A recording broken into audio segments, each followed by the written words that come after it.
Breaking news. Isa nasaksak sa Regada, Cavite. Pupunta na nga po pala tayo sa saksakan. At dito po ay nakahiga pa rin ang lalaki na si Yuri. Punta na po tayo.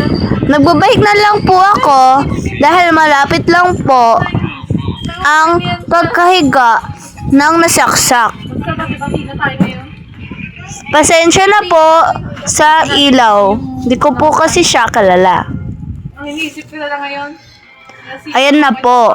Bubuhatin ko na po siya kasi wala pa pumapansin sa kanya at walang may kilala. At mo ako, sinabihan mo akong pangit. Dadaling ko na lang po siya sa school. Sabi mo sa akin, tsaka mo. Yun lang po. Bye! Ano? This is Lay, your Whitey!